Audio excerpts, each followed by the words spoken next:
What up, YouTube? It's your boy Darius. I want to thank you guys for watching. You guys could be anywhere else in the world, but you're hearing me, and I really appreciate that.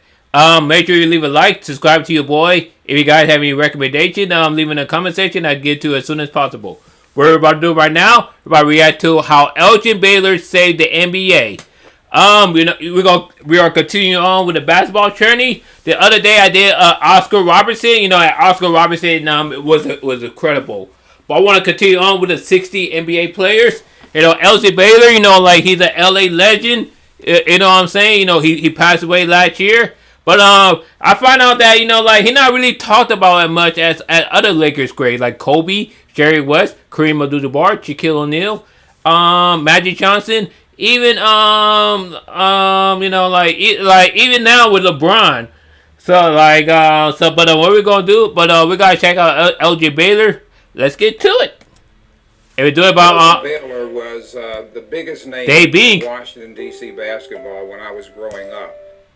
Elgin Baylor was once described by Lakers teammate Jerry West as one of the most spectacular shooters. Woo! Look at that layup. Elgin took his play to another level in Game 5 of the 1962 NBA Finals when he set the record for the most points ever scored in a Finals game. 61 points. Damn. In an NBA Finals? Damn. Wow, well, that is incredible. You know what I'm saying? I don't think even Michael Jordan or Kobe Bryant has scored 61 points. Baylor's 61-point outburst helped Los Angeles to a 126-121 victory in the game. Nice. Although the Celtics went on to take the series and the title. Of course. Did Baba do Andy Hoops? One of the most he had high basketball knowledge, unlike Flight. So everybody check this out. I don't think he ever got his credit. No, he doesn't. I don't think anyone ever got their credit back then. The game was a completely different game. He was one of the game's modern players. He was one of the first modern players, yeah. We were athletic, could run and jump and do things other people couldn't do. We're going to do Jerry West next. I don't know when, but we're going to do him next. Associated with it, there wasn't any kind of recognition. That was a quote said by Jerry West. One of the greatest of all time. They're both the greatest of all time. Elgin Baylor. Sadly, he passed away on the morning of March 22nd, peacefully. Rest in peace, Elgin Baylor. Baylor was one of the greatest players of his time. And yes, he was. Said, he helped set the foundation for the future of basketball. Oh, that jump shot right there. 220, a small forward, but very versatile and could play bigger than his size. Really? Also as quick and agile as any guard of his era. Look at that. Look at that. He never got the recognition. Certainly not as much as West himself. Yep. While Jerry went 1 for 8 in the NBA Finals, Baylor went 0 for 8. Damn. He lost in the finals once with the Minneapolis Lakers and 7 times in LA after they relocated. 7 of his 8 losses came against the Boston Celtics, and one of them was against the New York Knicks. Damn. How's it going, folks? My name's Andy, and today... It seemed like Elgin Baylor was just unlucky because, you know what I'm saying, to make it to an NBA Finals 8 times, that's incredible. But to lose it 8 times, that's just sad. You know what I'm saying? And not the lack of trying, it's just that, Boston Celtics were just an overall better team. You know what I'm saying? If I had to change anything in the NBA history in the past, I would have the Lakers to win at least 2 of those championships. At least 2 of those championships. Well, the one in 1969 and let's say 1965 or maybe earlier, 1963. But I would have the Lakers to at least win 2 of the championships. A guy who's been long forgotten and rarely ever comes up in conversations, despite being one of the most impactful players of all time. The most impactful player. Who is That's right. Everyone knows his name, but few know his game. Baylor came into the NBA during a time when the future was uncertain. Professional basketball was in its very early stages, and the popularity of the sport was fluctuating from year to year. Nobody thought it would ever reach the same level as the MLB or the NFL. But it did. Baylor, born in 1934, it was a different time.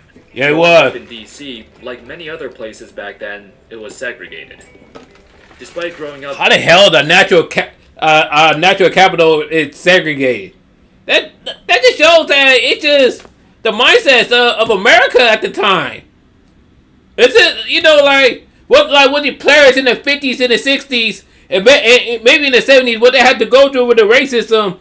It just, with the racism, it's like, like we have to be appreciative of what we have now as an African American, because what our ancestors went through during this time period, it just checked up. You know what I'm saying? Close to a recreational center, African Americans were banned from playing basketball there. Wow. So Baylor did not start playing basketball until high school, at the age of 14. Wow. There weren't really any options for him, as most of the blacktops where he was allowed to play at, they were run down and not maintained at all. That's sad. Even in the night. But separate but equal, white. White America? Separate but equal. Parks, they were reserved for the white kids and chained off when they were done playing. Wow. Baylor stated, the older kids would sneak in at night over the fence and play with whatever light they could get. But most of the time, we just played stickball in the streets. Wow. Not just the neighborhoods, but the schools were segregated too. Oh yeah, of Baylor course. attended an all-black public high school and joined the basketball team. There you go, Elgin Baylor. At the end. And quickly rose up the ranks, becoming the best player in school. Yep. In fact, he was the first ever African American to be named first team All-Metropolitan in DC. Wow. However, he got a stunning lack of coverage despite Of course. dominating on the court. Of course he did. Not only were the schools segregated, but he only played against other black basketball teams from other all-black schools. Not only that. There'd be times where he'd drop like 40 points, but all the news headlines only talked about the white basketball players, most of whom were nowhere near as good as Baylor himself. I know we all were very annoyed that these white teams were always rated above us in the papers. Was it BS? We'd be undefeated and ranked about 10th, and we're saying to ourselves, There you go. They go to show you how racist America were like back then. How the hell could you be undefeated and only ranked 10th? Logically, explain that. Us. We wanted to play the white schools to find out if they really were better, and we didn't feel that they would be.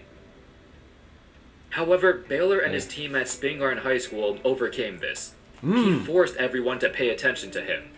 In his senior year, he scored 63 points in a single game, setting a record for the district. To score 63 points at any level is impressive. That's when the news, the whispers, started to circle around DC. Nice. Players, kids, everyone started to realize, this guy, he's the real deal. Even to this day, Baylor and many of his contemporaries of his era are credited for lifting up black Americans onto the basketball stage. Black lives! As the segregated schools started coming to an end, they were given the spotlight to shine. He was a true game changer on and off the court, a person who set the foundation for the future of the sport, where everyone has the opportunity to make it big. Ooh. Baylor continued to ride that wave of emotion into college. He led the Seattle Chieftains to a Final Four appearance and put up roughly 30-20. At this point, it was clear that Baylor would be the #1 pick. Oh yeah, why not? The Lakers took him. Nice. I mean, normally if you get drafted by the Lakers, it's a good sign. But the team was going through a tumultuous period. After a decade of dominating, they fell off hard. They did. And back then, back then, like with the Lakers, especially with the Minneapolis Lakers, they won 5 championships with George Mikan, but they were struggling after George Mikan retired. So Elgin Baylor, he saved the team. If a team wasn't good, they weren't getting many fans, and thus financially they were in trouble. For a few years, Baylor's arrival reignited the franchise. Nice. In his rookie year, he led Minneapolis to the NBA Finals. When they lost, they got swept. Damn! Relocated to Los Angeles. According to Lakers owner Bob Short, if Baylor did not join the Lakers in the time he did, the team would have likely been defunct. Really? It would have been bankrupt. Really? So think about it. If Elgin Baylor did not come to the Lakers, the Lakers would not be. The entire history would be totally different. Wow. So even though they got swept in the finals in 1959, in a way he still saved the franchise. You know what I'm saying? The franchise who basically got 17 championships. Wow. And they almost defunct that team that already won 5 championships? Wow. That's really incredible. career, Baylor has been absolutely dominant, always near the top of the leaderboards in scoring. Even at one point, averaging 38 points a game. Look at, man, that layup, man. A single scoring title. Boom. The league back then was a lot faster. Players were running and gunning. The pace was significantly higher. Really? With teams getting way more possessions compared to nowadays. The duo of him and Jerry West was, at the time, that sweet pass. Nobody believed it was possible to win a championship unless you've got the best big men in the league. But Which here, they did it. we have the Lakers, a team led by a small forward and a combo guard. Yep. We've never seen two smaller guys dominate in such a spectacular way. Which they did. Baylor was the predecessor to the ideal small forward every team today wants. A guy who can literally do it all, a crazy rebounder and a great passer, who changed the way everyone thought the Look, wing that player should pass play. right there. That's beautiful. He was 6'5", but built like a Mack truck. Damn. The strength he possessed was very rare back in the day, during a time when basketball players were not hitting the weight room as frequently as today. So it basically was LeBron before Players 4 or 5 LeBron. inches Damn. taller than him, and used his massive frame to overpower smaller guys. Damn. He truly looked like he could play in the modern NBA. I think he could have. I think he would have been In terms of successful. pure size, skill, and versatility, he was the prototype of LeBron. Yep. Now, this comparison might be far-fetched, but I think it works out. I think so too.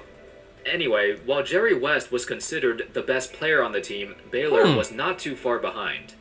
In some years, it was a toss-up, but when it came to leadership, I say in the early years, sure. I mean, Elgin Baylor was the best player, but in the later years, Jerry West became the best player.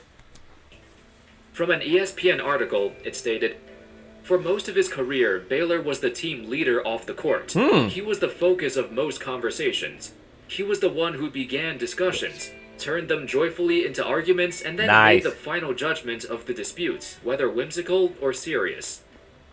Baylor finished his career as an 11-time All-Star and 10-time All-NBA, but the championship has always eluded him. So when it comes to championship, we kind of unlucky with that. But I guess his legacy was not to win championship, but was to help change NBA. Not only for franchise point of view, but from the racial point of view as well. Winning it several times, but in all 8 of his appearances in the finals, he was just a hair short. That's sad. An Achilles injury in 1970 would soon end his career. An argument can be made that maybe he does deserve a ring. He does! In the 1971-72 season, shortly after the arrival of Wilt Chamberlain, the Lakers finally won the championship. But however, Baylor retired after just playing 9 games that season. Damn! So technically, he was part of the roster at some point in the season the Lakers won the title, but he retired before the playoffs started. It should have been like a coach. Kind of a gray area whether or not he deserves to be called a champion. But I'll tell you, he should have been a champion. He was a champion. He was! A man who broke through barriers. Racial barriers. From living through segregation to saving the Lakers from a financial crisis to his revolutionary playstyle, Baylor had a tremendous impact on all aspects of the sport. He did. It's guys like him who paved the way for the future generations to succeed. That's true. Similar to someone like Bill Russell. Yep. If it wasn't for him taking basketball to the next level, maybe it wouldn't be as popular as it is today. Maybe we would have never seen guys like Michael Jordan or Julius Erving take the reins. Now, everyone says rings aren't a big deal, but in terms of legacy, it is. It kind of is, You gotta unfortunately. admit, it really is. If Baylor even won a ring or two, there'd be more people talking about him. I think so, yes. 0 for 8 is tough. It is. Jerry West was 1 for 8, and he's still remembered fondly. Yeah. But don't That's let his true. lack of rings dilute your perception of him. He was one of the greatest game changers, one of the most important people in the history of the sport. That is true. All That's facts. Folks. Thank you all so much for watching, and rest in peace to the great Elgin Baylor. Rest in peace, Elgin Baylor. Let me know where you The LA legend. all-time small forward list. I think he's for sure top 10. Top 5. Even top 5. I'll probably put him number 5. So I don't know. Let me know in the comments. Like I had Scottie Pippen at number 5, but I'll probably put Elgin Baylor number 5 on my top 10 small forward list. Because Elgin Baylor was the man, you know what I'm saying? You know what I'm saying? And I'm glad he changed like racial barriers in the NBA. You know what I'm saying? Because he ain't gone through segregation, all that kind of BS. See, people don't want to take that into consideration because, why do you want to talk about race? right? Race is really important, especially if you're a minority. You know what I'm saying? The way he had to go through, you be thankful that you don't have to go through what he had to go through. You get what I'm saying? But enough of that. What you guys think of Elgin Baylor? Let me know. Comment down below. Leave a like, subscribe to your boy. You can check out our previous video of Oscar Robertson. Peace, love, and basketball.